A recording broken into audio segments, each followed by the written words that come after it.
You don't have what it takes to lead this team, Elijah.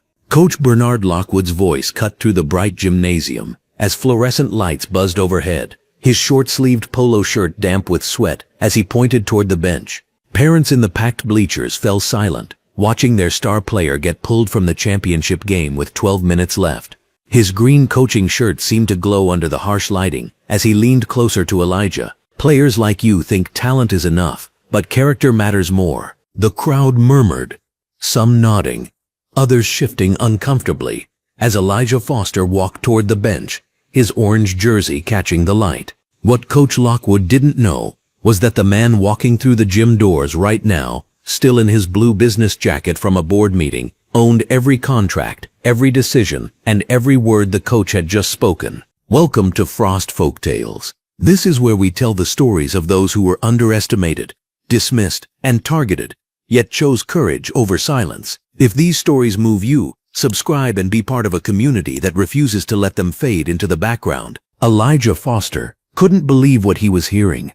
The 17-year-old star player had led Jefferson High to an undefeated season, averaging 28 points and 12 rebounds per game. His orange jersey, number 23, had become legendary in this gymnasium. Under the bright fluorescent lights that illuminated every corner of the court, he had scored clutch baskets, made impossible passes, and turned games around with pure determination. Now with the state championship on the line and his team leading by only 3 points, Coach Lockwood was benching him.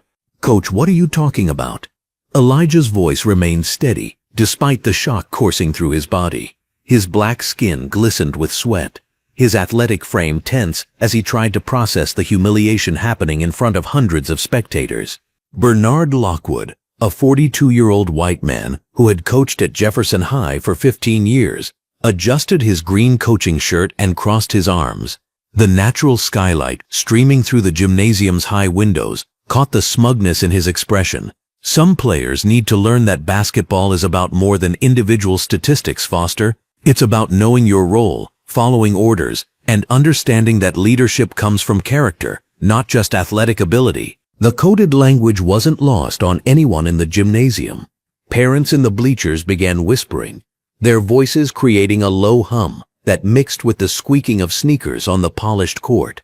Diana Foster, Elijah's mother, shot up from her seat in the third row. Her red blouse seemed to blaze under the bright lights as she pointed toward the coach. Are you serious right now? Diana's voice carried across the gymnasium, causing other parents to turn and stare. You're benching our best player during the championship game? That boy has carried this team all season. Madison Thornton, a wealthy white woman whose son Kevin played reserve forward, stood up 3 rows behind Diana. Her red dress was perfectly tailored, her blonde hair styled immaculately, despite the gymnasium's heat. Coach Lockwood knows what he's doing. Maybe some of you should trust his expertise instead of questioning every decision. The tension in the gymnasium was palpable. Under the harsh fluorescent lighting, every expression was visible, every emotion magnified. Other parents began choosing sides, their voices rising as they debated the controversial decision. Elijah walked to the bench, his orange jersey and black shorts now feeling like a uniform of shame rather than pride. He sat down heavily, watching as Coach Lockwood signaled for Kevin Matthews to enter the game. Kevin, a lanky white teenager who averaged 6 points per game, jogged onto the court in his matching orange jersey and black shorts. This is insane, muttered Isaiah Washington, Elijah's best friend and teammate. The 6'4" guard had been Elijah's partner in countless victories, their chemistry on the court undeniable. His orange jersey was soaked with sweat as he glanced nervously between the bench and the opposing team, who were already sensing weakness. Coach Lockwood clapped his hands together, the sound echoing under the bright gymnasium lights. All right, gentlemen, let's show them what real basketball looks like. Kevin, I want you running point. Show them what leadership actually means. The opposing team, Roosevelt High, immediately recognized the shift in Jefferson's dynamics. Their coach called a quick huddle, his voice barely audible over the growing unrest in the bleachers. Within minutes, Roosevelt had stolen the ball twice, capitalizing on Kevin's inexperience to cut Jefferson's lead to 1 point. Put Elijah back in, someone shouted from the crowd. The bright lights revealed dozens of parents now standing, their frustration evident as they watched their team's championship hopes slipping away. Bernard Lockwood seemed to relish the controversy. His green coaching shirt was now completely soaked with sweat, but his expression remained defiant. During a timeout, he gathered his players around him, speaking loud enough for nearby spectators to hear. "This is what happens when players think they're bigger than the team," he said, glancing toward Elijah on the bench. "Some of you need to understand that talent without discipline is worthless. Character matters more than statistics, and leadership comes from understanding your place." The racial undertones were unmistakable. Several black parents in the stands began voicing their outrage, while some white parents nodded in agreement with the coach's assessment. The gymnasium's bright lighting made every facial expression visible, creating a powder keg of tension. Isaiah Washington struggled to keep the team competitive without his best friend. His orange jersey was now drenched as he tried single-handedly to match Roosevelt's aggressive press. The scoreboard showed Roosevelt taking their first lead of the game, 67-65, with 8 minutes remaining. "Coach, we need Elijah back out there," Isaiah pleaded during another timeout. His voice was respectful but urgent, his young face showing the strain of carrying the team alone. Bernard Lockwood's response was swift and cutting. "Washington, worry about your own game instead of questioning my decisions. Maybe you need to learn the same lesson Foster is learning right now." Diana Foster had heard enough. Her red blouse seemed to glow under the fluorescent lights as she marched down from the bleachers, stopping just short of the team huddle.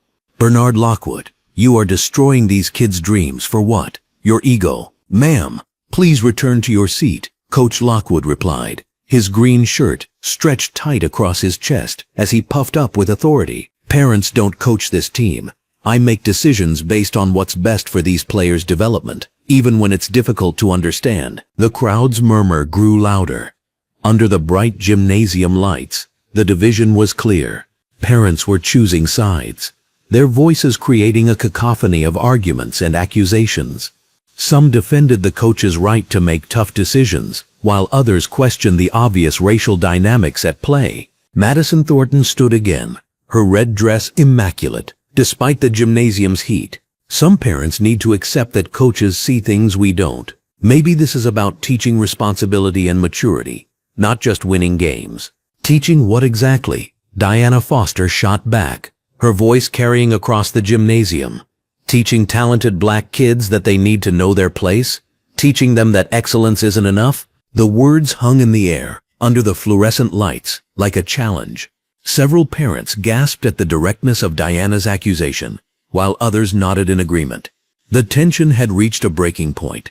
On the court, Roosevelt extended their lead to 72. Kevin Matthews had turned the ball over 4 times, his inexperience obvious under the pressure. Other Jefferson players kept glancing toward the bench, hoping to see Elijah returning to save their season. Elijah sat motionless, his orange jersey now feeling like a prison uniform. The humiliation was complete, performed under the brightest possible lights in front of his entire community. His teammates were struggling, his mother was fighting battles in the stands, and his dreams of a state championship were evaporating with each passing minute. Coach Lockwood seemed energized by the chaos he had created. His green coaching shirt was a beacon under the lights as he paced the sideline, shouting instructions that weren't working and making substitutions that made no sense. The smug satisfaction on his face suggested he believed he was teaching important lessons about hierarchy and respect.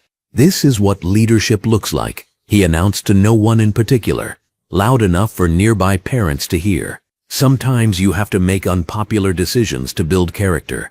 Some players need to learn that talent alone doesn't guarantee playing time." The gymnasium's bright lighting illuminated every detail of the unfolding disaster. Parents were openly arguing in the stands, players were struggling on the court, and the championship that had seemed certain was slipping away. The natural skylight streaming through the high windows seemed to spotlight the injustice happening below. Isaiah Washington made one last desperate attempt to rally the team. His orange jersey was completely soaked as he drove to the basket, drawing a foul and converting both free throws to cut the deficit to 2 points. But without his partner, without the chemistry that had made Jefferson unstoppable all season, the comeback felt impossible. As the crowd's tension reached its peak, as Diana Foster continued her heated argument with Madison Thornton, as Coach Lockwood basked in his controversial decision, the gymnasium doors opened once more. A tall, well-dressed black man in a crisp blue business jacket entered, his presence immediately commanding attention despite the chaos surrounding him. Marcus Foster surveyed the scene with calculating eyes, taking in his son, sitting dejected on the bench, his wife arguing passionately in the stands, and the coach in the green shirt, who was about to learn that some lessons cut both ways. The bright fluorescent lights revealed every detail of his expression as he realized he was witnessing firsthand the discrimination he had only heard about in whispered conversations. The championship game continued, but the real contest was about to begin. Marcus Foster moved through the gymnasium entrance with the measured stride of a man accustomed to commanding boardrooms and closing million-dollar deals. His tailored blue business jacket caught the bright overhead fluorescent lights as he surveyed the scene before him. The gymnasium buzzed with electric tension, parents shouting from the bleachers, while his son sat motionless on the bench, shoulders squared despite the humiliation. The bright natural skylight streaming through the high windows illuminated every corner of the basketball court, leaving no shadows to hide the obvious injustice unfolding before Marcus's eyes. He had arrived expecting to watch his son lead the team to victory in the championship game. Instead, he witnessed something that made his jaw clench with barely controlled fury. Coach Bernard Lockwood prowled the sideline in his green coaching shirt, barking orders at the struggling team, while Kevin Matthews fumbled another pass. The white player looked completely overwhelmed in Elijah's position, his movements awkward and hesitant compared to the fluid athleticism that had earned Elijah Foster a starting spot since freshman year. Marcus Foster chose a seat in the middle section of the bleachers, positioning himself where he could observe everything while remaining unnoticed by the coaching staff. His dark eyes, inherited by his son, tracked every movement on the court with the analytical precision that had built his business empire from nothing. The scoreboard told a devastating story. What had been a close game when Elijah played was rapidly becoming a blowout.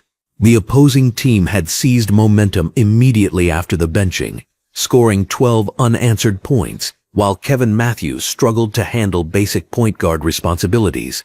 Diana Foster spotted her husband and quickly made her way through the crowded bleachers, her red blouse bright under the gymnasium lights. Her face showed the strain of the past 20 minutes, anger and protective fury radiating from her every step. "Marcus, thank God you're here," she said, sliding in beside him.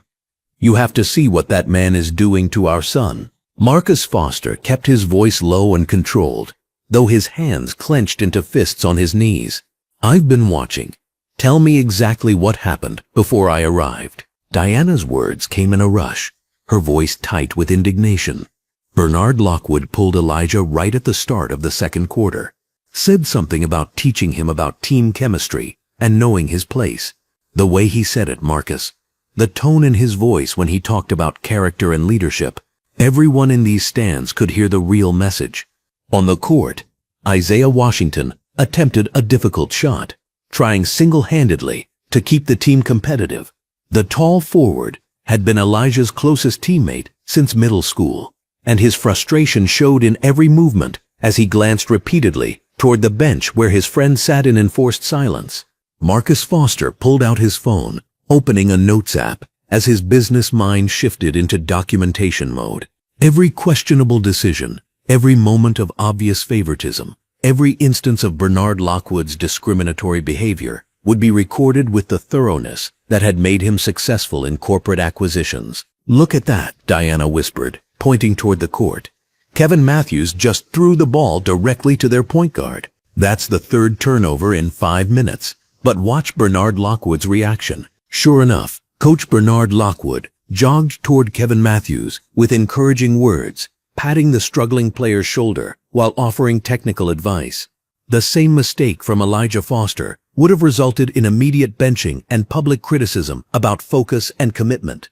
Assistant coach Tommy Rodriguez stood several feet behind Bernard Lockwood, his brown coaching polo damp with nervous sweat. Marcus Foster noted how the assistant coach's eyes kept drifting toward Elijah Foster on the bench, his expression showing clear discomfort with the head coach's decisions. Yet Tommy Rodriguez remained silent, unwilling to challenge the authority structure that kept him employed. The crowd's energy had shifted dramatically since Marcus Foster's arrival.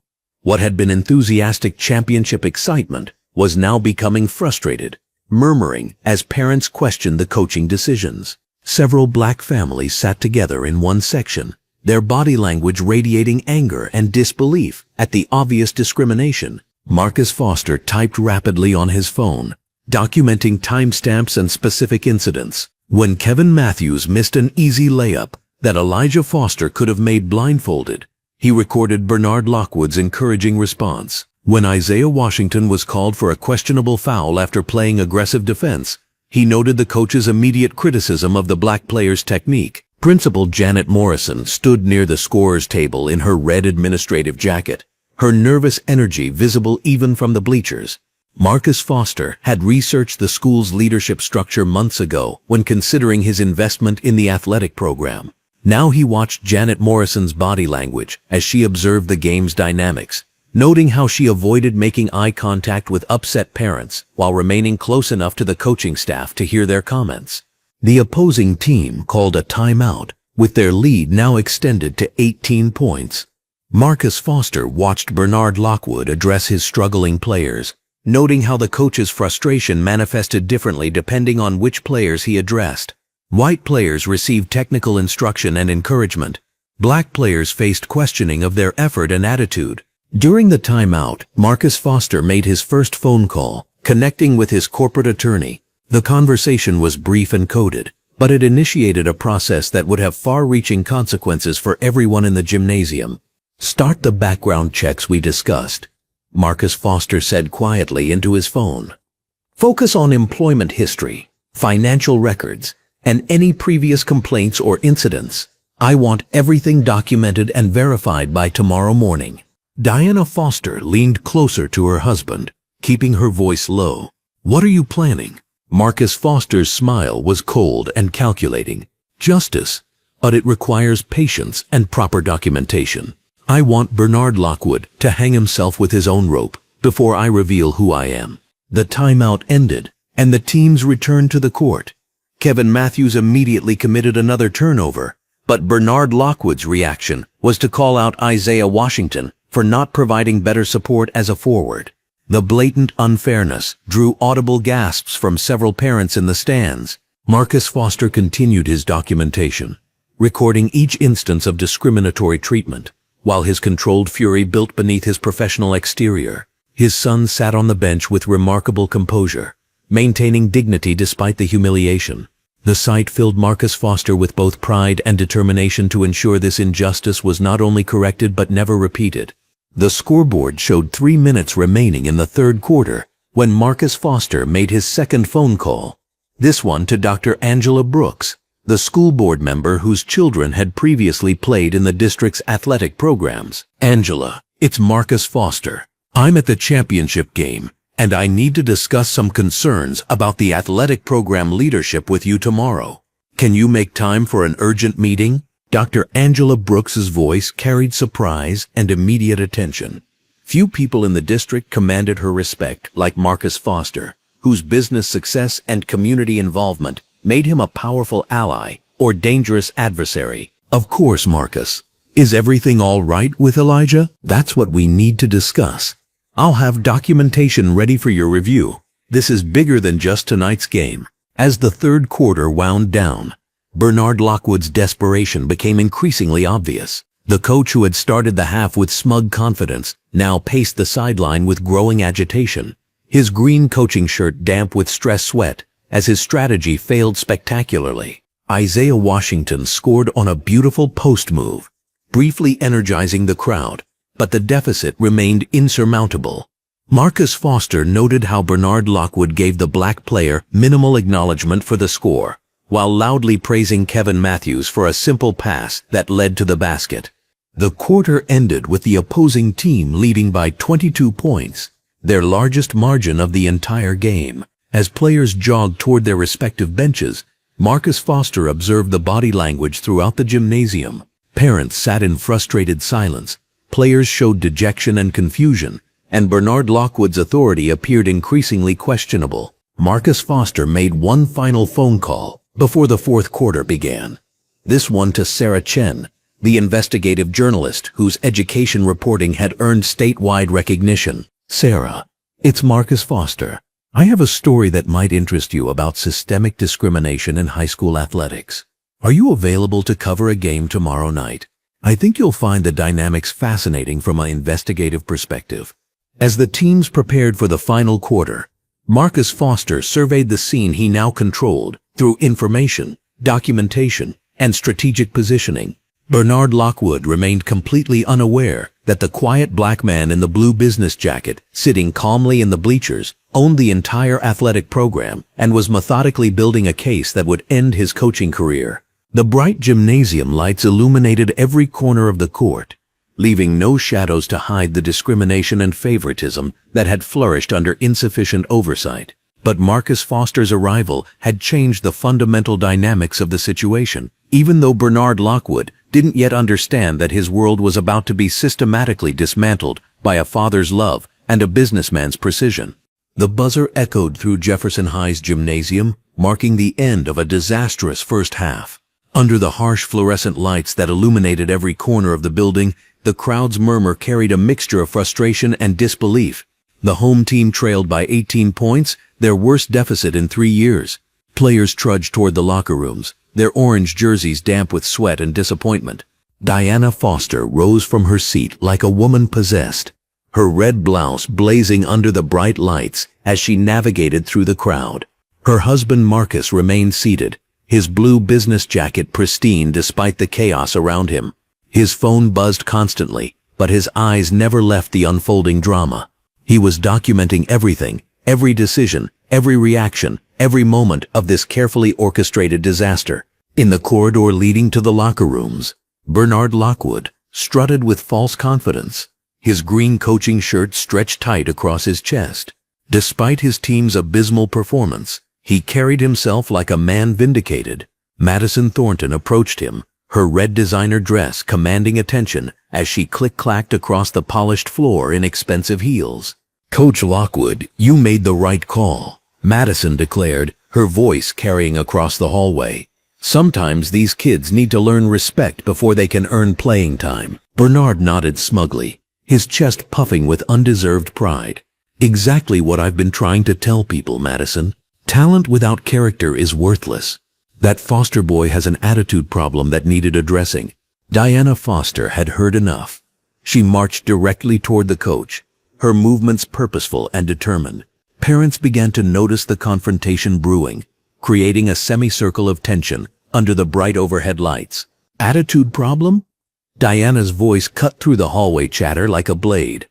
"My son has the highest GPA on your team and has never received a single disciplinary action in 4 years.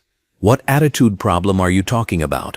Bernard turned slowly, his expression shifting to condescending tolerance. "Mrs. Foster, I understand you're upset, but coaching decisions are based on factors you might not fully comprehend. Elijah has been showing signs of insubordination in practice." "Insubordination?" Diana's voice rose, drawing more attention. "He questioned one play call during scrimmage. Since when is asking questions considered insubordination?" Marcus Foster watched from his position near the bleachers, his phone recording audio while he maintained his strategic distance. He had learned long ago that sometimes the most powerful position was that of the silent observer. His wife was handling the confrontation perfectly, drawing out Bernard's true nature for everyone to witness. Madison Thornton stepped closer to Bernard, rallying support.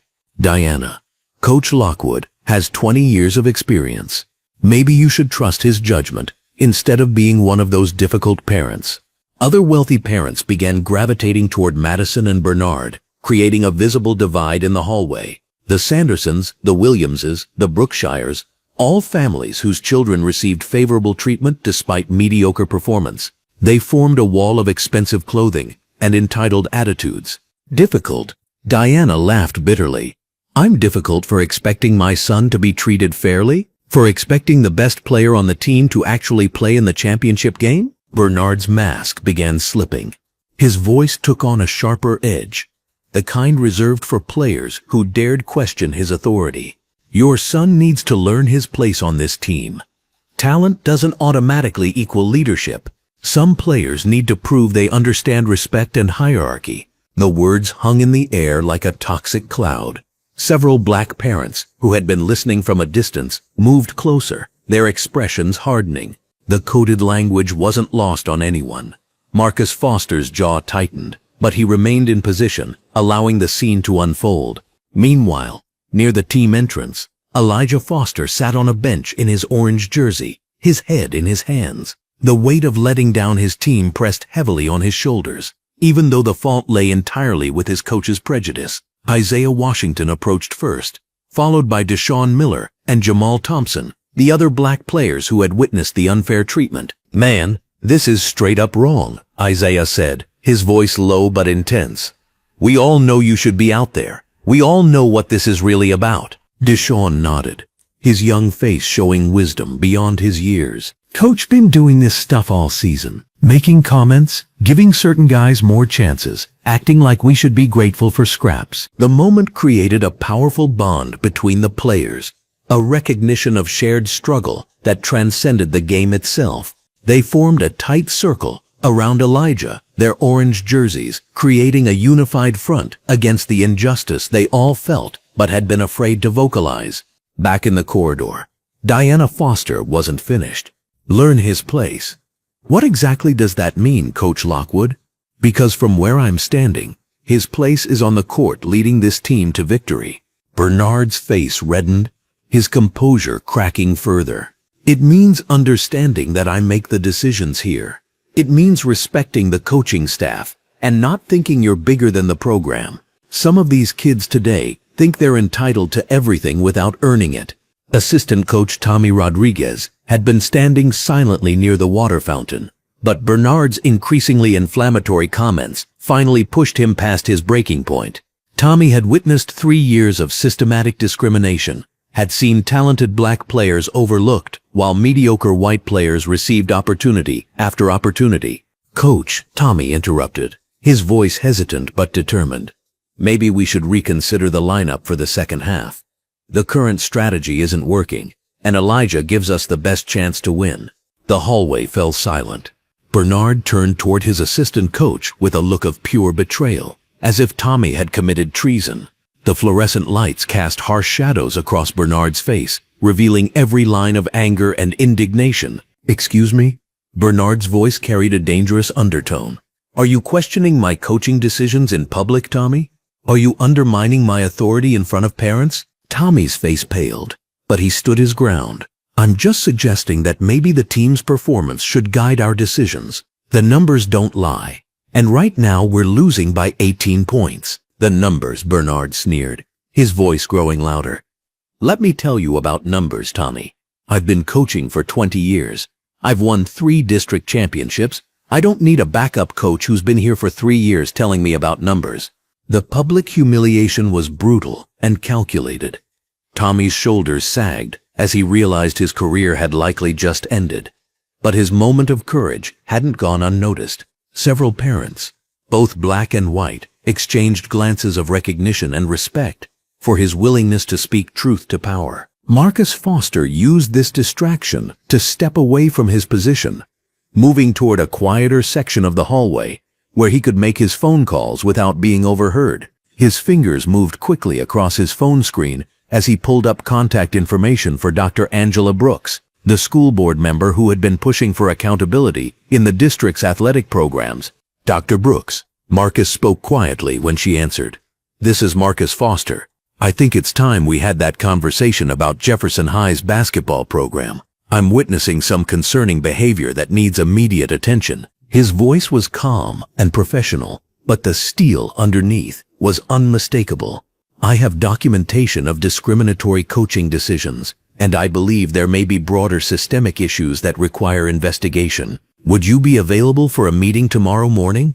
While Marcus made his strategic calls, the confrontation in the hallway intensified. Madison Thornton had gathered more supporters, creating a vocal minority defending Bernard's decisions. Their arguments focused on respecting authority and trusting experienced coaches. but the undertones revealed deeper biases about who deserved opportunities and who needed to earn their place. Diana Foster found herself facing not just a coach, but an entire system of privilege and prejudice. Yet she stood firm, her red blouse like a banner of defiance under the bright lights. You can dress it up however you want, but what I'm seeing is the best player on the team sitting on the bench while inferior players get opportunities, and we both know why. Are you accusing me of racism? Bernard's voice boomed through the hallway, causing heads to turn from every direction. The word hung heavy in the air, forcing everyone present to confront the reality they had been dancing around. I'm stating facts, Diana replied evenly. Elijah has better stats than every other player on this team. He has better grades, better character, better leadership qualities, yet somehow he's the one who needs to learn his place. The crowd had grown larger, with people streaming out of the gymnasium to witness the confrontation. Under the harsh fluorescent lighting, every expression was visible, every reaction captured in stark detail. The divide between supporters and detractors became increasingly clear. Marcus Foster completed his phone calls and began walking toward the group. His blue business jacket and confident stride commanded attention, though most people still had no idea who he really was. He had introduced himself to a few parents as Elijah's father, but his true identity remained hidden. As he approached the heated discussion, Marcus caught Bernard's eye. The coach, still flush with anger from his confrontation with Diana and Tommy, looked toward this new potential challenger with barely concealed irritation. "And you must be the father," Bernard said, his tone dismissive. "I suppose you're here to join your wife in questioning my coaching expertise." Marcus smiled calmly, extending his hand for a handshake. "Marcus Foster. I wanted to introduce myself properly and have a brief conversation about my son's situation." Bernard shook his hand reluctantly, his grip aggressive and territorial. "Well, Mr. Foster, let me be clear about something. I don't coach based on parental pressure. Your son will earn his playing time like everyone else." "I appreciate that philosophy, Coach Lockwood," Marcus replied, his voice measured and professional. "I'm curious about your definition of earning playing time, given Elijah's statistical performance this season." The hallway buzzed with tension as two very different approaches to power prepared to clash, neither man fully aware of what the other was truly capable of bringing to this fight. The halftime buzzer echoed through Lincoln High's gymnasium as players jogged back onto the polished hardwood court. Under the unforgiving brightness of the overhead fluorescent lights, every detail was illuminated with stark clarity. The scoreboard showed a modest 6-point deficit, still manageable for a team of their caliber, but the tension in the air suggested something far more significant was at stake than just basketball. Marcus Foster adjusted his blue business jacket and settled back into the bleachers, his dark eyes methodically scanning the scene before him. He had introduced himself to Coach Bernard Lockwood during halftime, simply as Elijah's father, a concerned parent wanting to discuss his son's playing time. The interaction had been brief but revealing. "Look, Mr. Foster," Bernard Lockwood had said, his green coaching shirt already showing sweat stains despite the cool gymnasium air. "I appreciate parental involvement, but I've been coaching for 15 years. I know what's best for this team. Your son needs to learn that basketball isn't just about individual talent. It's about following the system, respecting authority, and understanding your role." The condescension in Bernard Lockwood's voice had been unmistakable. Marcus Foster had simply nodded, thanked the coach for his time, and returned to his seat. But his phone had been busy during those 15 minutes, fingers moving across the screen with the precision of a man who understood that documentation was everything. Now, as the second half began, Marcus Foster pulled out a small notebook, his pen ready to capture every decision, every substitution, every comment that would soon become part of a much larger conversation. The Westfield Eagles, Lincoln High's opponents, had clearly made adjustments during halftime. Their coach had identified the weakness in Lincoln's current lineup, and they wasted no time exploiting it. Kevin Matthews, the blonde-haired junior now occupying Elijah's usual spot at point guard, looked overwhelmed as the Eagles pressed their defense. "Come on, Kevin, take control out there," Bernard Lockwood shouted from the sidelines, his voice carrying an encouraging tone that he had never used with Elijah Foster. "You've got this, son." But Kevin Matthews clearly didn't have it. His first possession resulted in a turnover as he dribbled the ball off his foot under pressure. The Eagles converted the mistake into an easy layup, extending their lead to 8 points. The Lincoln crowd shifted restlessly in the bleachers. "Put Elijah back in," someone called from the parent section. Diana Foster, wearing her red Lincoln High sweatshirt and blue jeans, clapped her hands in agreement, her voice joining the growing chorus of concerned fans. Marcus Foster continued writing, noting the timestamp, the score, and Bernard Lockwood's visible reaction to the crowd's demands. The coach's jaw tightened, his green shirt darkening with perspiration as he crossed his arms defensively. Isaiah Washington, Lincoln's power forward, tried to compensate for the struggling backcourt. His orange jersey, with the number 23, moved like lightning across the court as he dove for loose balls and fought for every rebound. During a timeout, Marcus Foster watched Isaiah approach the bench, where Elijah sat, their conversation brief but clearly supportive. "Stay ready, man," Isaiah whispered to Elijah, loud enough for nearby parents to hear. "He's gonna have to put you back in soon." Elijah Foster nodded, his own orange jersey dry, despite his eagerness to contribute. He stretched his long legs and kept his hands active, dribbling an imaginary ball as he watched his team struggle without their floor general. The Eagles' lead grew to 12 points. Kevin Matthews had committed 4 turnovers in 8 minutes, each one more costly than the last. His white basketball shorts and orange Lincoln jersey seemed to weigh him down as he trudged back on defense after another failed offensive possession.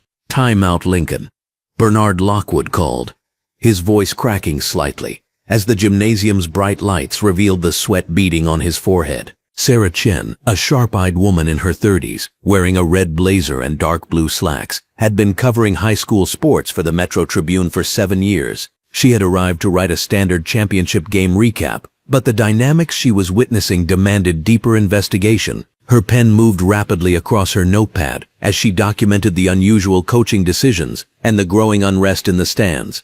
During the timeout, Sarah Chen watched Bernard Lockwood's body language carefully. The coach's hands gestured frantically as he spoke to his players, but his eyes kept darting toward the bench where Elijah Foster sat. The contradiction was obvious to anyone paying attention. The team's best player remained sidelined while they fell further behind. "What's he thinking?" an elderly man in the stands muttered, his blue jacket identifying him as a longtime Lincoln supporter. "That Foster kid's been our best player all season." Marcus Foster heard the comment and made another note. The sentiment was spreading throughout the gymnasium, creating an undercurrent of discontent that threatened to boil over. He observed Bernard Lockwood return to the sideline, his green shirt now completely soaked, despite the cool temperature maintained by the gymnasium's air conditioning system. The timeout did nothing to stop the bleeding. If anything, the Eagles seemed energized by Lincoln's confusion and lack of leadership on the court. Their defense pressured Kevin Matthews relentlessly, forcing him into increasingly desperate decisions. With 4 minutes remaining in the third quarter, their lead had ballooned to 18 points. "This is getting embarrassing," Diana Foster said loudly enough for several rows to hear. Her red sweatshirt stood out among the sea of concerned parents as she gestured toward the bench. "How can he just sit there and watch this happen?" Madison Thornton, a well-dressed woman wearing expensive red jewelry and a blue designer blazer, turned to address Diana Foster directly. Her perfectly styled blonde hair and manicured appearance suggested someone accustomed to getting her way. "Coach Lockwood knows what he's doing," Madison Thornton declared, her voice carrying the authority of someone whose family donated significantly to the athletic program. "Kevin Matthews has worked hard for this opportunity. Sometimes players need to earn their way back into the game." The exchange drew Marcus Foster's attention. He recognized Madison Thornton from previous games, always sitting in the premium seats, always vocal in her support of Bernard Lockwood's decisions. Her son played junior varsity, and rumors suggested the family's contributions to the athletic program exceeded simple booster club dues. Isaiah Washington continued his heroic effort to keep Lincoln competitive. His muscular frame, built through years of dedication in the weight room, allowed him to battle players several inches taller. He scored 8 consecutive points, single-handedly preventing the deficit from becoming completely insurmountable. But basketball is a team sport, and one player cannot overcome systematic dysfunction. Kevin Matthews committed his 6th turnover with 3 minutes left in the third quarter, and the Eagles converted it into another easy basket. The lead grew to 22 points, and the gymnasium fell into an uncomfortable silence, broken only by the squeaking of sneakers on the hardwood court. Bernard Lockwood's desperation became increasingly obvious. His green coaching shirt was drenched in sweat, and his usual confident demeanor had cracked under the pressure of public failure. He called another timeout, his third in the quarter, as boos began to echo from the Lincoln student section. Marcus Foster documented everything: the score progression, the turnover count, the crowd's reaction, and most importantly, Bernard Lockwood's stubborn refusal to make the obvious adjustment. His blue business jacket remained immaculate, despite the gymnasium's rising temperature, a stark contrast to the chaos surrounding him. The timeout provided Sarah Chen with an opportunity to approach some of the more vocal parents. Her red blazer and professional demeanor opened doors that might have remained closed to other reporters. "I'm Sarah Chen from the Metro Tribune." She introduced herself to a group near the Lincoln bench. "Can you help me understand what's happening here? This seems like unusual coaching strategy." "Unusual is putting it mildly," responded a father whose son played on the junior varsity team. "Foster's been our best player all year, and he's sitting while we get blown out. Something's not right." Sarah Chen made careful notes, sensing a story that extended far beyond tonight's game. She noticed Marcus Foster in his blue business jacket, calmly observing from the bleachers while writing in his own notebook. His composure amid the chaos struck her as significant, though she couldn't yet understand why. The third quarter ended with Lincoln trailing by 25 points. Elijah Foster had not played a single minute of the second half, despite his team's obvious need for his leadership and skill. The bright fluorescent lights illuminated every detail of the disaster unfolding on the court, leaving no shadows to hide Bernard Lockwood's questionable decisions. As the fourth quarter began, the crowd's restlessness reached a crescendo. Parents who had remained respectfully quiet during the first half now voiced their frustration openly. The student section, led by Elijah's classmates, began chanting his name. "Eli, Eli, Eli." The chant echoed through the gymnasium, growing louder with each repetition. Even some of the Westfield parents joined in, recognizing the injustice of keeping such a talented player on the bench during a championship game. Bernard Lockwood's face flushed red under the bright lights. His green shirt clung to his sweating frame as he turned to address the crowd, his voice strained with frustration. "I'm the coach here," he shouted toward the stands, his composure finally cracking completely. "I make the decisions about who plays and when they play. This is about more than basketball. This is about character, about earning respect, about understanding your place on this team." The words hung in the air like a confession. Marcus Foster wrote them down verbatim, his pen moving steadily across the page as he captured what would soon become crucial evidence. With 6 minutes remaining in the game and his team trailing by 28 points, Bernard Lockwood finally walked toward the bench. The gymnasium fell silent as he approached Elijah Foster, who had remained ready despite 2.5 quarters of inexplicable benching. "Foster," Bernard Lockwood said, his voice barely audible to nearby spectators. "Get ready to go in." Elijah Foster stood immediately, his orange jersey and white shorts still crisp after spending most of the night as a spectator. He began stretching, his movements fluid and confident despite the circumstances. The crowd sensed the moment and began to stir with anticipation.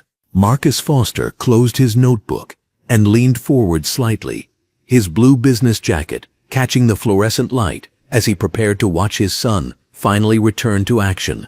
The real test was about to begin. The bright gymnasium lights seemed to pulse with renewed energy as Elijah Foster peeled off his warm-up jacket and stepped toward the scorer's table.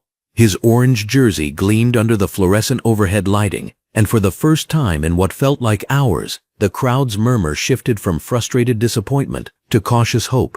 The scoreboard showed a devastating reality: Eagles 58, Riverside 73. 15 points down with only 8 minutes and 37 seconds remaining in the championship game that should have been theirs from the start. Marcus Foster adjusted his blue business jacket and leaned forward in the bleachers, his phone still recording everything, as he had been doing since the second quarter began. His methodical documentation hadn't stopped, but now his father's pride threatened to override his strategic patience. Diana Foster grabbed his arm, her red blouse wrinkled from the tension of the past 2 hours, and whispered urgently, "Look at him, Marcus. Look at our son." Elijah Foster checked into the game to thunderous applause from the Riverside section. The bright natural skylight streaming through the gymnasium's upper windows seemed to follow him as he jogged to the center of the court, his teammates immediately gravitating toward him like planets returning to their sun. Isaiah Washington, sweat glistening on his dark skin under the overhead fluorescent lighting, clasped hands with his best friend and co-leader. "We got this, E," Isaiah said, his voice carrying the weight of their shared frustration and hope. "Let's show them what we really are." Bernard Lockwood stood near the sideline in his wrinkled green coaching shirt, his face flushed red from screaming at players who couldn't execute his flawed strategy. The scoreboard told the story of his incompetence, but his arrogance remained intact. As Elijah Foster took his position, Bernard Lockwood called out loudly enough for nearby parents to hear, "All right, Foster, let's see if you learned something about humility, sitting on that bench. Sometimes we have to break you down to build you back up." Diana Foster's hands clenched into fists in her red blouse. "That man has lost his mind," she muttered. But Marcus Foster placed a steady hand on her knee. "Let him keep talking," Marcus said quietly, his voice carrying the dangerous calm of a man who knew exactly what was coming next. "Every word is being recorded." The inbound pass came to Elijah Foster, and immediately the entire atmosphere of the gymnasium transformed. Under the bright fluorescent lighting, his movements seemed to flow with an effortless grace that had been absent from the court for the past 25 minutes. He dribbled once, surveyed the defense, and found Isaiah Washington cutting to the basket for an easy layup. The deficit dropped to 13 points. On the next possession, Elijah Foster's defensive intensity sparked a steal that he converted into a three-pointer from the wing. The Riverside crowd erupted, their cheers echoing off the brightly lit ceiling as parents who had been sitting in frustrated silence suddenly found their voices again. "That's my son," Diana Foster shouted, jumping to her feet in her red blouse, no longer caring who heard her or what they thought. Around her, other parents began standing, the energy infectious and undeniable. Marcus Foster remained seated, but allowed himself a small smile as he continued documenting.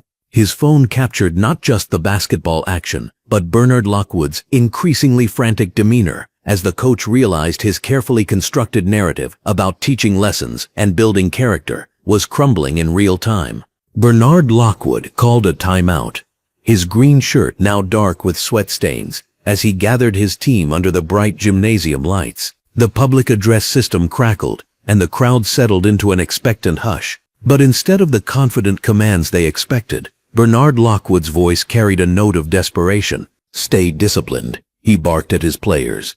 But his eyes kept darting to Elijah Foster, who stood calmly in the huddle, his orange jersey, a beacon of leadership that couldn't be denied or diminished.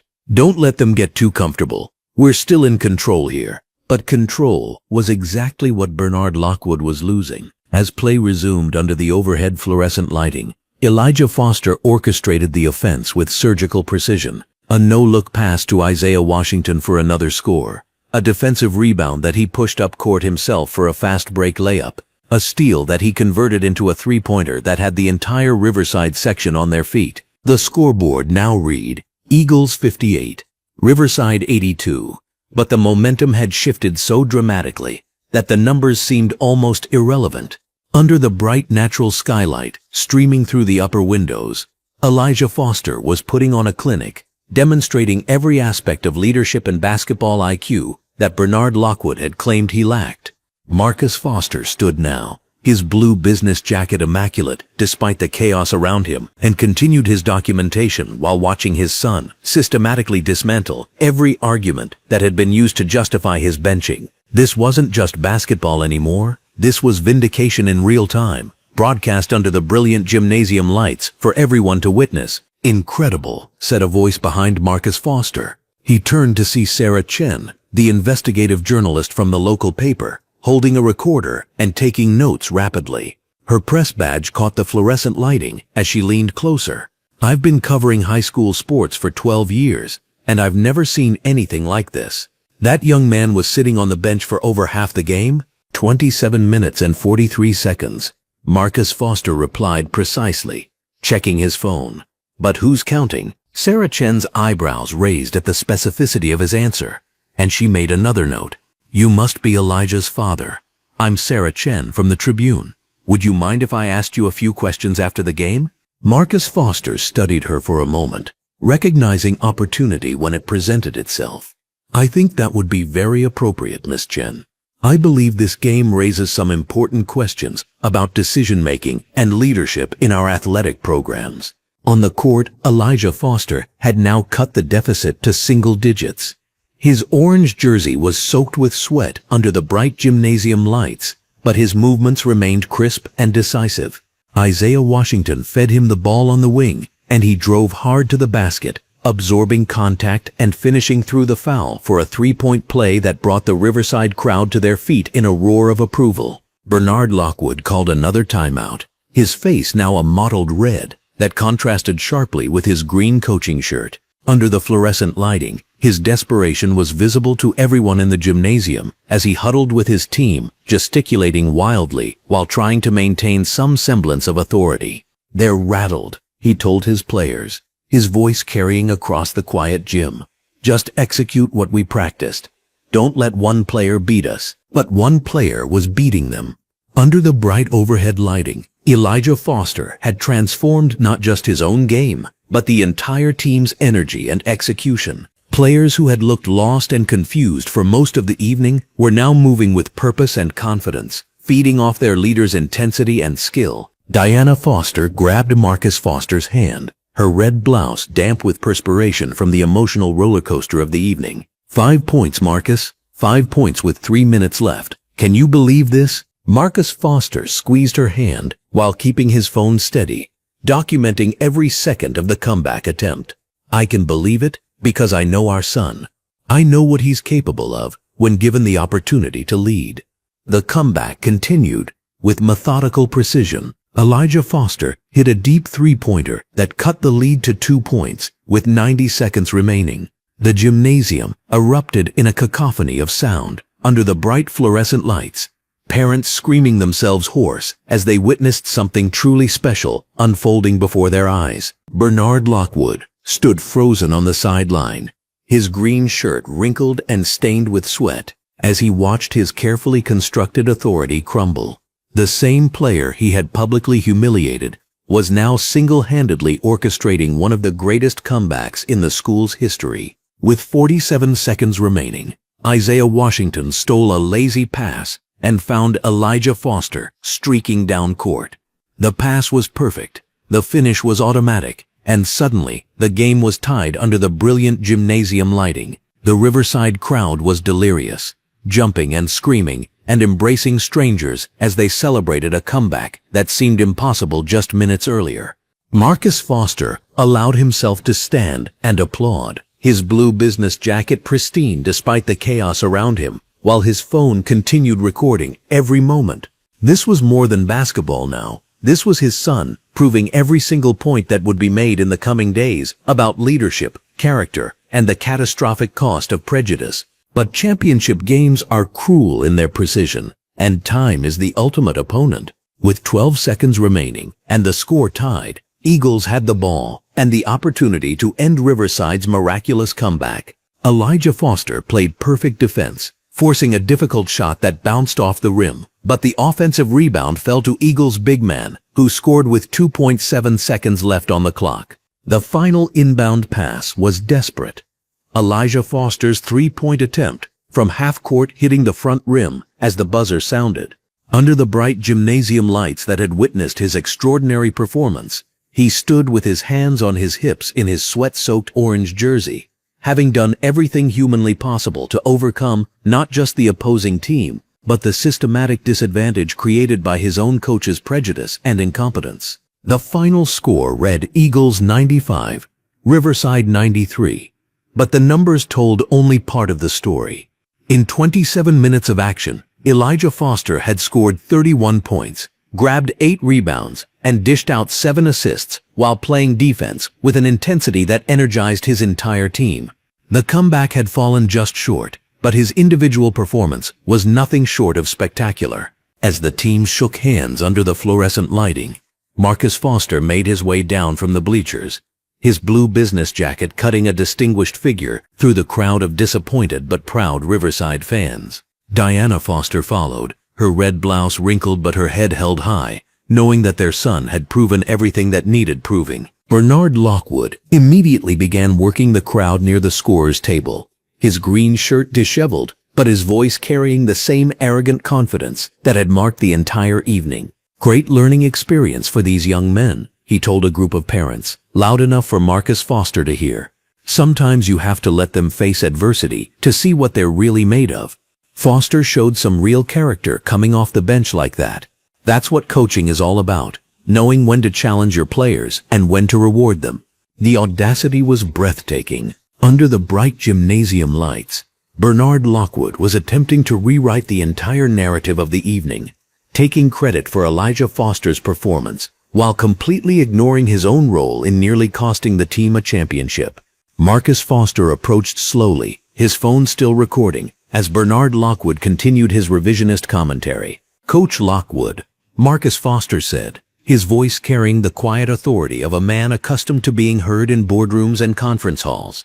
"That was quite a second half." Bernard Lockwood turned, his flushed face breaking into what he probably thought was a magnanimous smile under the fluorescent lighting. "Mr. Foster, right? Your son showed real resilience tonight. That's what we're trying to teach these young men, that sometimes setbacks make you stronger." "Interesting perspective," Marcus Foster replied, his tone neutral while his phone continued documenting. "I have to admit, I was surprised by some of the strategic decisions in the first half.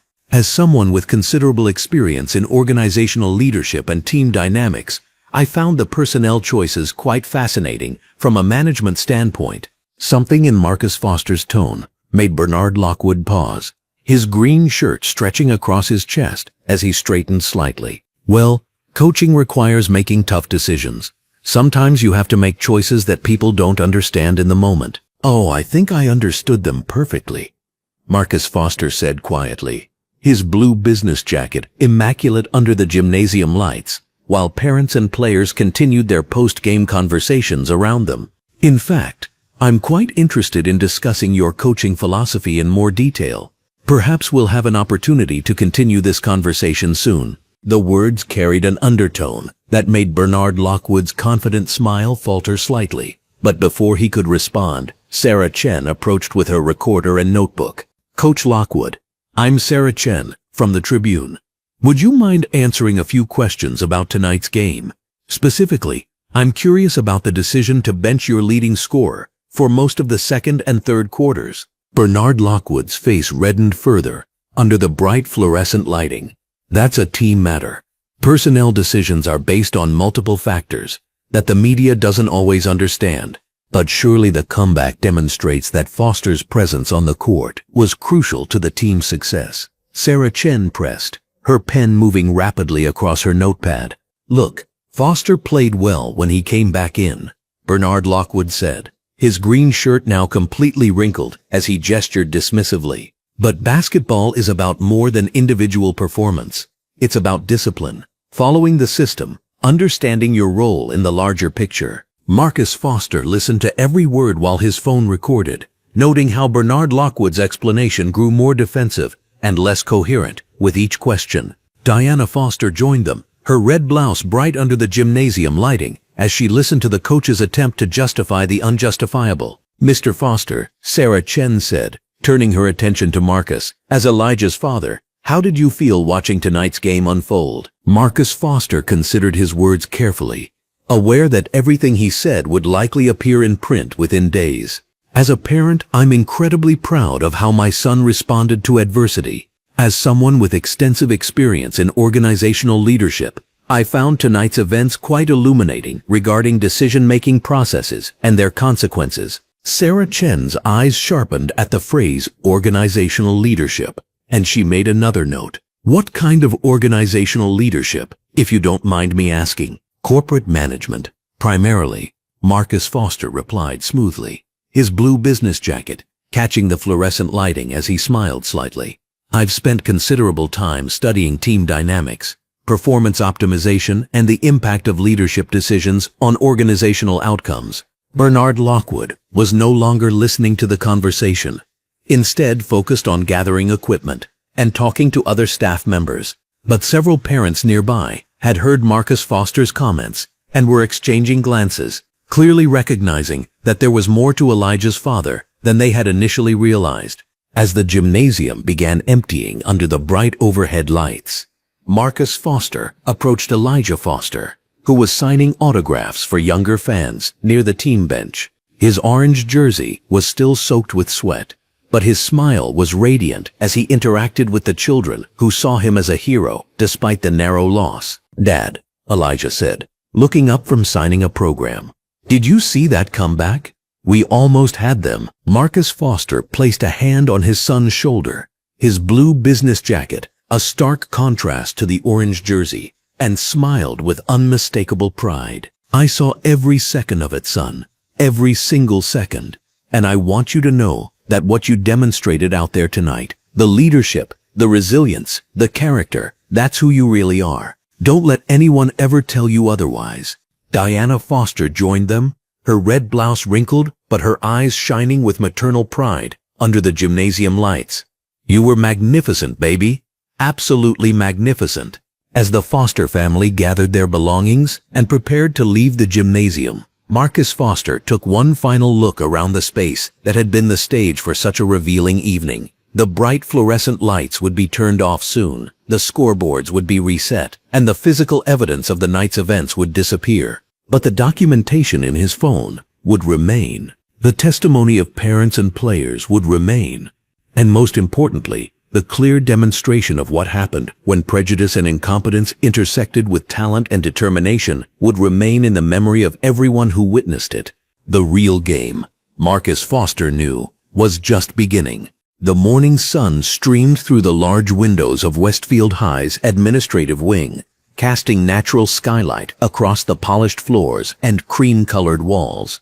Marcus Foster adjusted his blue business jacket as he walked purposefully down the corridor, his leather briefcase containing carefully organized documentation from the previous night's championship game. The fluorescent lights overhead hummed quietly, supplementing the abundant natural light that made every detail of the school's interior crystal clear. Principal Janet Morrison sat behind her mahogany desk, nervously shuffling through papers as she waited for her unexpected morning appointment. She wore a conservative red blouse and dark slacks, her graying hair pulled back in a tight bun that emphasized the worry lines creasing her forehead. When Marcus Foster knocked on her open door, she looked up with a forced smile that didn't reach her eyes. "Mr. Foster, please come in," she said, gesturing to the chairs across from her desk. "I understand you wanted to discuss last night's game." Marcus Foster entered with measured confidence, his 6'2" frame commanding immediate respect. His blue business jacket was impeccably tailored, paired with charcoal dress pants and polished black shoes that clicked authoritatively against the tile floor. He set his briefcase down carefully and opened it with deliberate precision. "Thank you for making time on such short notice, Principal Morrison," Marcus Foster said, his voice calm but carrying an undertone that suggested this was far more than a routine parent conference. "I have some concerns about my son Elijah's treatment during last night's championship game, and I believe we need to address them immediately." Principal Janet Morrison's smile faltered slightly as she watched Marcus Foster extract a thick folder from his briefcase. The natural skylight illuminated his focused expression, revealing the intelligence and determination that had made him successful in business. She had dealt with upset parents before, but something about Marcus Foster's composed demeanor made her increasingly uncomfortable. "Of course, we're always happy to discuss any concerns," she replied, though her voice wavered slightly. Coach Lockwood made strategic decisions during the game, and sometimes those decisions are difficult for parents to understand. Marcus Foster placed the folder on her desk and opened it, revealing printed screenshots, detailed notes, and timeline documentation.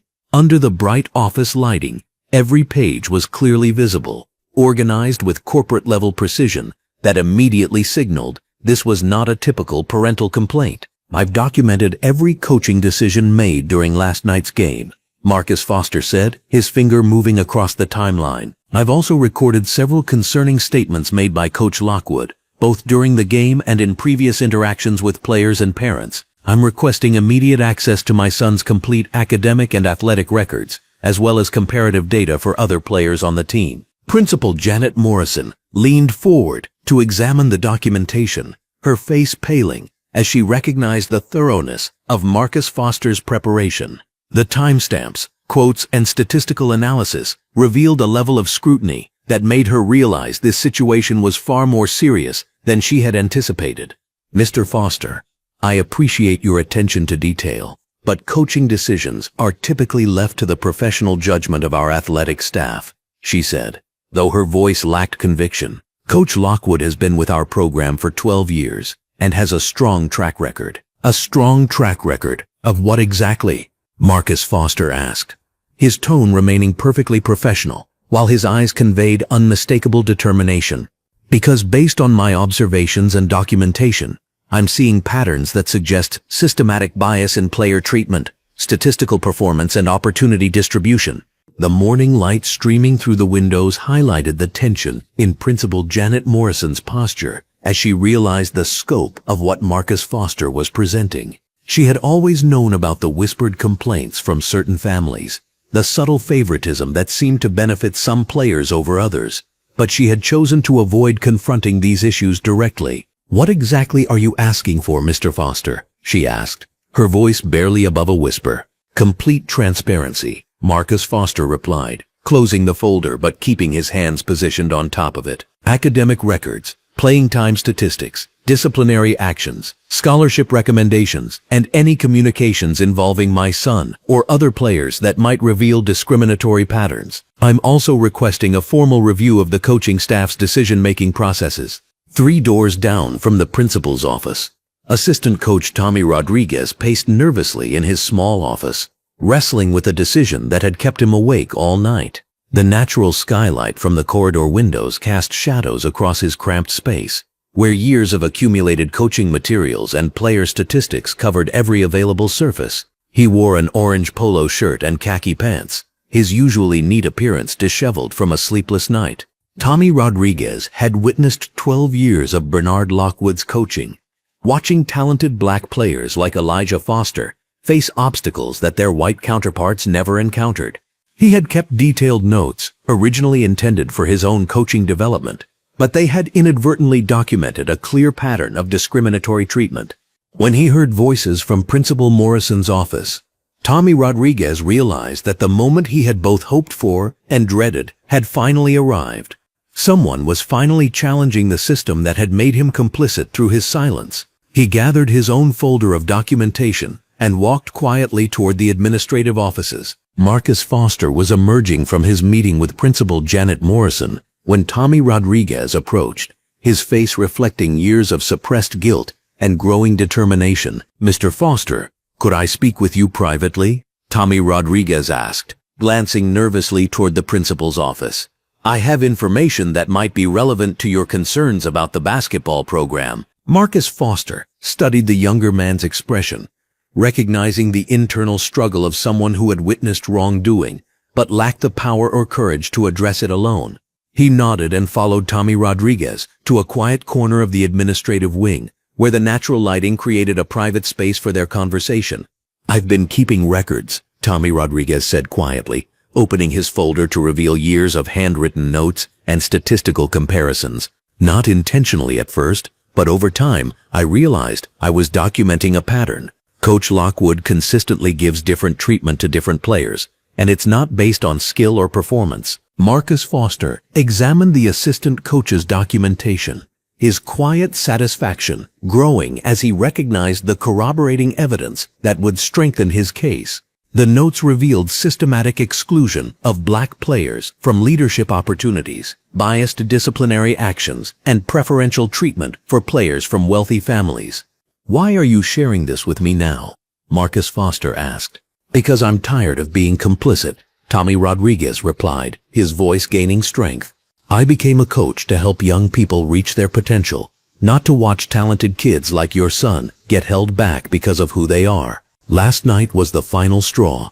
Across town, investigative journalist Sarah Chen sat in her bright home office, surrounded by printouts and computer screens displaying financial records and academic data. Her red sweater and black pants contrasted sharply with the white walls and natural lighting from her large windows. She had started researching the previous night's controversial championship game, but her investigation was uncovering far more serious issues. Sarah Chen's background in financial journalism had trained her to recognize patterns in institutional corruption, and the Westfield High athletic program was displaying several concerning indicators. Her preliminary research had revealed unusual payment structures, academic grade modifications, and scholarship recommendation disparities that suggested systematic fraud. Her phone rang, interrupting her analysis of boosting payments that seemed to correlate with certain players' family financial contributions to the athletic program. "Sarah Chen," she answered, continuing to scroll through documents. "Ms. Chen, this is Dr. Angela Brooks from the Westfield School Board. I understand you're investigating irregularities in our athletic program. I think we need to talk." Meanwhile, Bernard Lockwood sat in his office adjacent to the gymnasium, completely unaware of the investigation gathering momentum around him. The morning sunlight streamed through his windows, illuminating the numerous coaching awards and team photographs that decorated his walls. He wore his familiar green coaching shirt and khaki shorts, reviewing game footage from the previous night with smug satisfaction. "Tommy, get in here," he called out, not realizing his assistant coach was currently providing evidence against him. "I want to go over some strategy adjustments for next season. We need to make sure certain players understand their roles better." Bernard Lockwood's phone buzzed with a text message from Madison Thornton, praising his tough coaching decisions and thanking him for maintaining proper team discipline. He smiled as he typed his response, completely oblivious to the fact that both their communications and financial arrangements were now under scrutiny. As the morning progressed, Dr. Angela Brooks made the decision that would formally begin the process of accountability. From her school board office, under the bright fluorescent lighting that left no shadows in the sterile government building, she initiated the emergency procedures that would bring Bernard Lockwood's discrimination into the light. The investigation had begun, and Marcus Foster's patient, strategic approach was about to reveal the full scope of institutional corruption that had been hiding in plain sight for over a decade. The next phase would determine whether justice could truly prevail against systematic oppression. The fluorescent lights hummed overhead in the school district's main conference room, casting everything in stark, unforgiving brightness. Dr. Angela Brooks adjusted her red blazer as she took her position at the head of the polished mahogany table, her dark eyes scanning the faces of the emergency school board meeting she had called. The natural skylight streaming through the tall windows added to the intensity of the moment, ensuring every expression, every nervous gesture would be clearly visible. Marcus Foster entered the room with measured steps, his blue business jacket impeccably pressed, carrying a thick manila folder and a leather briefcase that seemed to hold the weight of months of careful planning. His presence commanded immediate attention, though several people in the room still didn't fully comprehend the scope of his influence. He nodded respectfully to Dr. Brooks before taking his seat at the conference table, his movements deliberate and controlled. Principal Janet Morrison sat rigidly in her chair, her hands clasped tightly in her lap beneath her red administrative blazer. The color seemed to drain from her face as she watched Marcus Foster's methodical preparation, understanding that this meeting would likely determine the trajectory of her career. Her breathing was shallow, barely perceptible, as she stared at the documents Marcus Foster was arranging with surgical precision. The conference room door opened with a casual confidence that would soon evaporate entirely. Bernard Lockwood strolled in wearing his familiar green coaching shirt and dark blue coaching pants. his posture suggesting he expected nothing more than routine administrative discussions. His weathered face carried the same dismissive expression he'd worn for years, the look of a man who believed himself untouchable within the school's power structure. "Good morning, everyone," Bernard Lockwood said, with forced cheerfulness, taking a seat across from Marcus Foster without making eye contact. "I hope we can keep this brief. I've got practice scheduled for this afternoon, and the boys need consistent training if we're going to bounce back from last week's disappointment." Dr. Angela Brooks cleared her throat, her voice carrying an authority that immediately silenced the room. "Coach Lockwood, I think you'll find today's discussion requires your full and undivided attention. This emergency session has been called to address serious allegations regarding discriminatory practices and potential criminal activity within our athletic program." The words hit Bernard Lockwood like a physical blow. His casual posture straightened instantly, his eyes darting around the room as if searching for an escape route that didn't exist. The confident smile that had been his default expression for decades began to crack at the edges. Assistant coach Tommy Rodriguez entered the room wearing an orange polo shirt and navy blue slacks, his usually hunched shoulders now squared with newfound resolve. For years he had remained silent about the injustices he witnessed, but the events of the championship game had finally given him the courage to speak truth to power. He carried his own folder of documentation, evidence he had been secretly collecting for months. Marcus Foster stood slowly, commanding the attention of everyone present. His voice was calm, but carried the unmistakable weight of authority when he finally spoke the words that would change everything. "Ladies and gentlemen, I believe it's time for complete transparency. My name is Marcus Foster, and 3 months ago, I completed the acquisition of this school district's entire athletic program through my company, Foster Athletic Enterprises. What you witnessed at last week's championship game was not an isolated incident, but rather the culmination of years of systematic discrimination that I have been investigating and documenting." The silence that followed was deafening. Bernard Lockwood's mouth fell open, his face cycling through expressions of shock, disbelief, and growing horror as the implications began to register. Principal Janet Morrison's hands began to tremble visibly, while Dr. Brooks nodded with grim satisfaction. Marcus Foster opened his briefcase with methodical precision, removing tablet computers, printed reports, and audio recording devices. "Over the past several months, I've compiled comprehensive evidence of discriminatory practices, financial irregularities, and systematic exclusion of black student athletes from leadership opportunities and fair playing time." He activated the first tablet, displaying detailed statistics that painted a damning picture. Under Coach Lockwood's leadership, black players have been disproportionately benched during crucial game moments, despite superior performance metrics. My son Elijah has maintained a 4.2 GPA and led the team in scoring, assists, and leadership qualities, yet was consistently denied captain status in favor of less qualified white players. Bernard Lockwood finally found his voice, though it came out as a strangled croak. "This is ridiculous. I make coaching decisions based purely on merit and team chemistry. Race has nothing to do with my choices." Assistant coach Tommy Rodriguez stood up, his orange shirt seeming to glow under the fluorescent lights. "That's not true, Bernie, and you know it. I've kept detailed records of your comments over the past 3 years. Would you like me to share some of your exact quotes about certain players needing to know their place?" The color drained completely from Bernard Lockwood's face as Tommy Rodriguez opened his folder. "You told me that black players were naturally more athletic, but lacked the intelligence for leadership roles. You said they needed white players to keep them focused and disciplined. I have dates, times, and witnesses for dozens of these conversations." Marcus Foster nodded approvingly at Tommy Rodriguez before continuing his presentation. "The discrimination extends beyond coaching decisions into academic fraud, designed to benefit certain families while creating obstacles for others. We've discovered systematic grade manipulation, standardized test irregularities, and scholarship fraud involving payments to families of preferred players." The conference room door opened to admit Sarah Chen, the investigative journalist, wearing a red blouse and black professional skirt. She carried a recording device and a thick folder of her own research. "Dr. Brooks, thank you for allowing me to present my findings.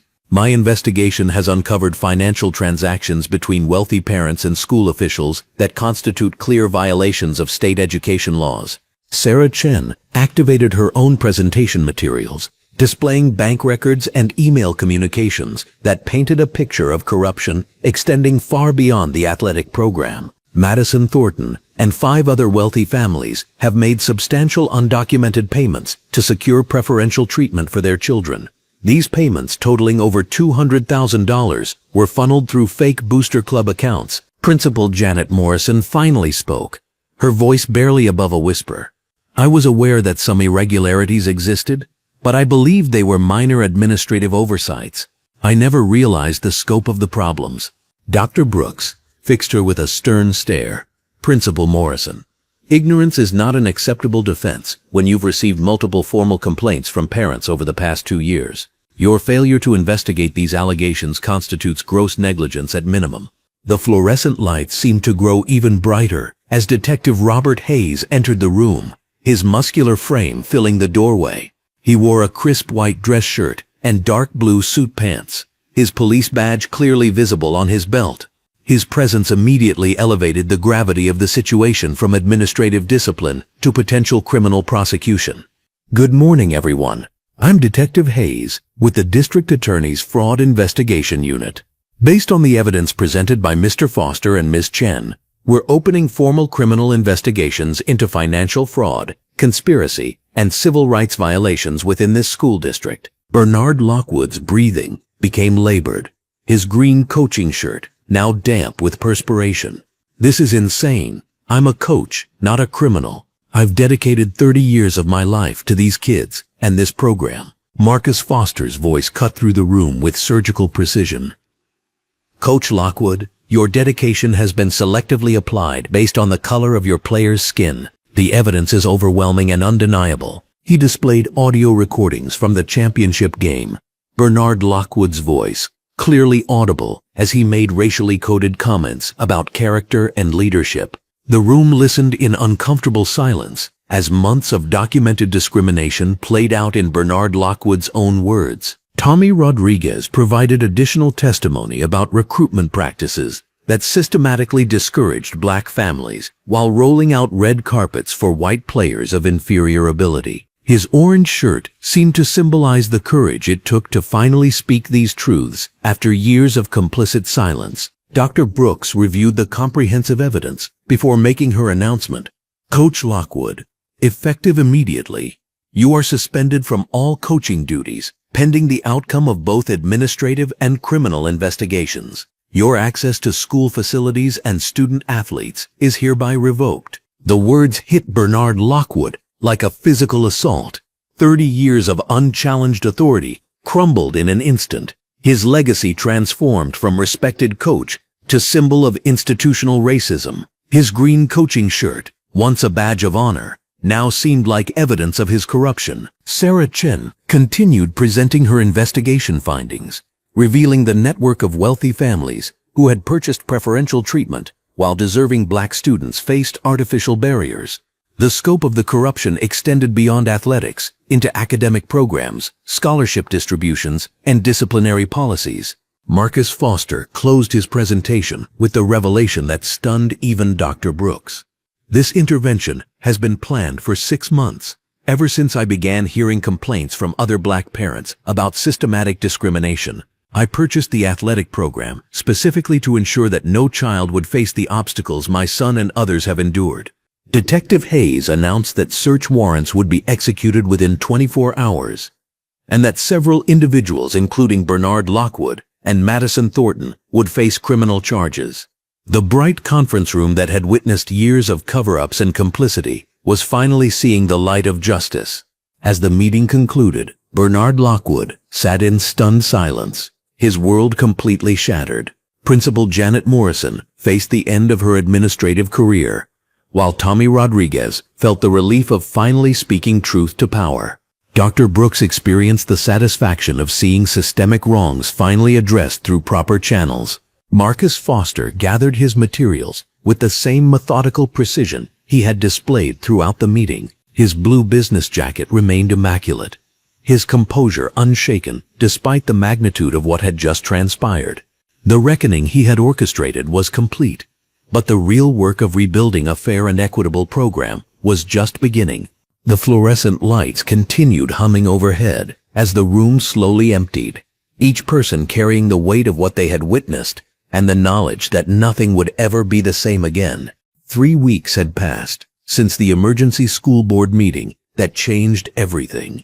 The same gymnasium that had witnessed Elijah Foster's humiliation now buzzed with an entirely different energy. Under the bright overhead fluorescent lights and natural skylight streaming through the windows, families filled every seat in the bleachers. The crowd was more diverse than anyone had seen in years, with black families, Latino families, and supportive white families all united in their excitement for what this team could become. Marcus Foster adjusted his blue business jacket as he and Diana Foster found their seats in the front row.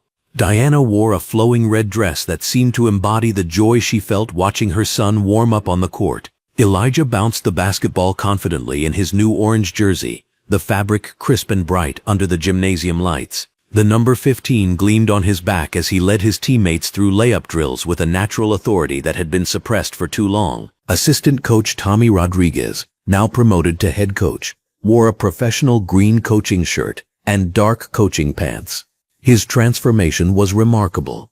Gone was the nervous, conflicted man who had whispered concerns in hallways. In his place stood a confident leader who had spent the past 3 weeks implementing a completely new philosophy based on merit, respect, and genuine team unity. "Look at our boy," Diana whispered to Marcus, her voice thick with emotion. "Look how they all follow his lead." Marcus nodded, watching as Elijah directed Isaiah Washington and the other players through a complex play. Isaiah wore his own orange jersey with pride, officially designated as co-captain alongside Elijah. The partnership between the two young men had become the foundation of everything Coach Rodriguez was building. The opposing team took the court, and the energy in the gymnasium reached fever pitch. This wasn't just a basketball game anymore. This was a statement about what happened when talent was allowed to flourish without the barriers of discrimination and favoritism. Sarah Chen sat in the press section, her notebook ready. Her exposé had sent shockwaves through the entire school district. The headline, "Systematic Racism and Corruption Rock Local High School Athletics," had been picked up by national media outlets. The story detailed not just Bernard Lockwood's discrimination, but the entire network of favoritism and financial irregularities that had plagued the program for years.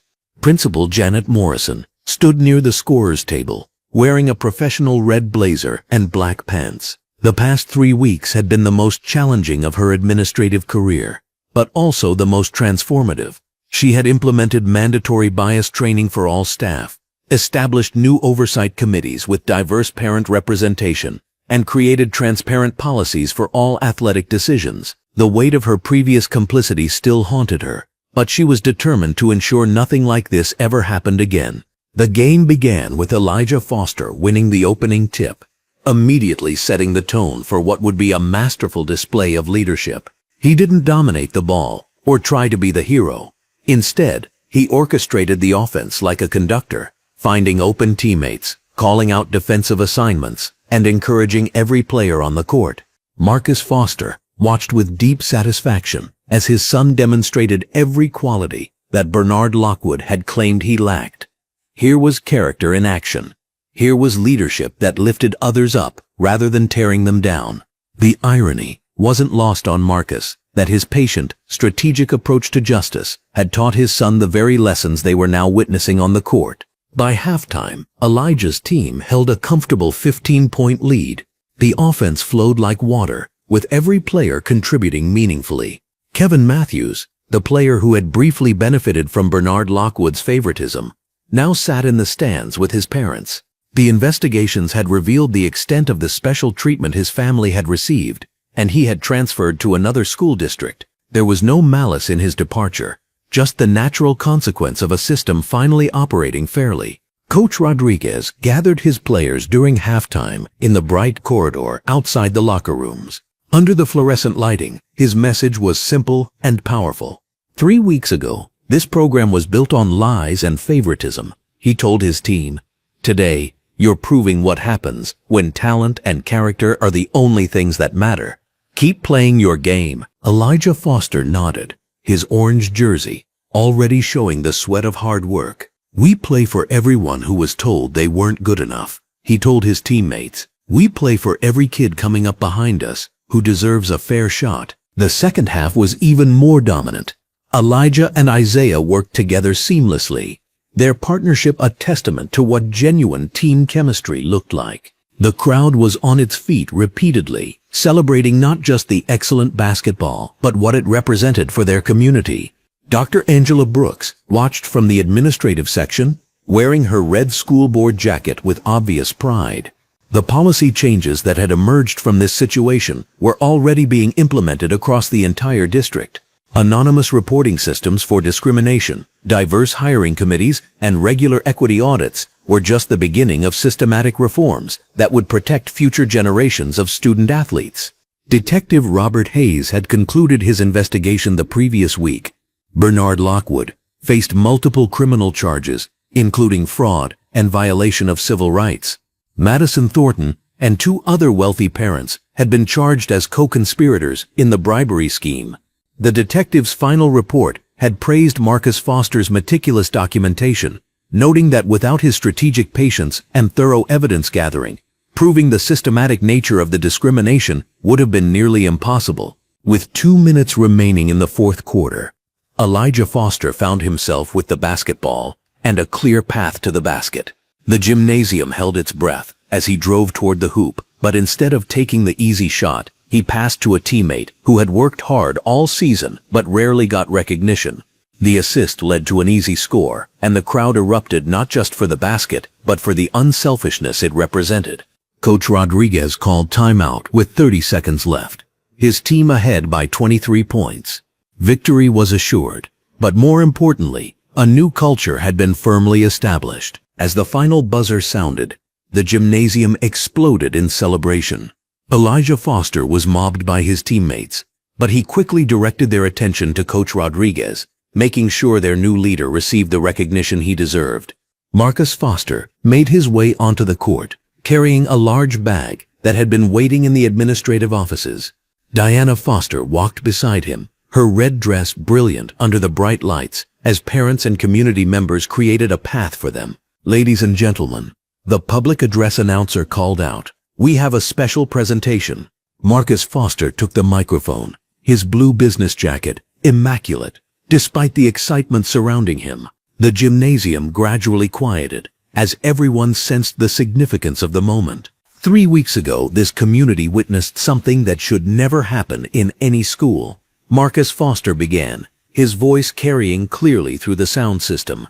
"Today you've seen what's possible when every young person gets the opportunity they deserve." He opened the bag, revealing brand new uniforms, equipment, and warm-up gear. "As the new owner of this athletic program, I'm committed to ensuring that every student athlete, regardless of their background, has access to the best coaching, facilities, and opportunities we can provide." The revelation sent a buzz through the crowd.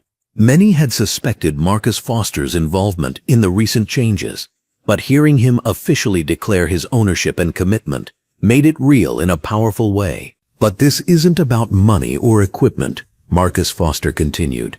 "This is about justice. This is about making sure that talent and character are the only measurements that matter. This is about proving that when we remove barriers and biases, excellence emerges naturally." Elijah Foster approached his father, his orange jersey soaked with honest sweat and his face glowing with pride. But when he took the microphone, his words weren't about basketball. "Dad, you taught me that sometimes justice takes patience," Elijah said, his voice steady and mature. "You showed me that fighting systemic wrongs requires strategy, courage, and the willingness to stand up even when it's difficult. Thank you for teaching me that lesson, and thank you for making sure other kids won't have to go through what I went through." Father and son embraced as the gymnasium erupted in the loudest ovation of the night. This wasn't just about one family's vindication. This was about a community choosing to confront its failures and commit to doing better. Coach Rodriguez joined them, his green coaching shirt a symbol of the new leadership that would guide this program forward. "This is what real team chemistry looks like," he said into the microphone. "When everyone gets a fair opportunity, everyone succeeds." As the celebration continued, under the bright lights of the gymnasium that had witnessed both injustice and redemption, Sarah Chen finished writing her follow-up story. The headline would read, "From Discrimination to Excellence: How One Community Chose Justice Over Comfort." The evening ended with Elijah Foster and his teammates distributing the new equipment to younger players in the community program.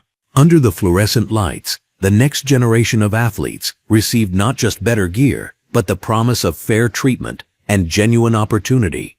Marcus Foster watched his son mentoring the younger players, teaching them the same lessons about patience, strategy, and justice that had guided this entire journey. The systematic wrongs had been confronted and corrected, but more importantly, a foundation had been built to prevent them from returning.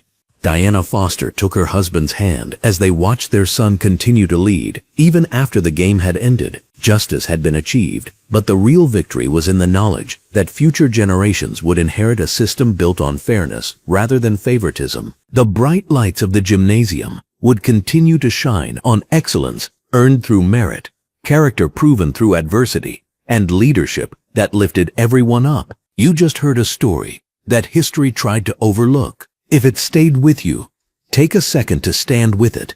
Subscribe, share, and help us keep telling the stories that deserve light, not silence.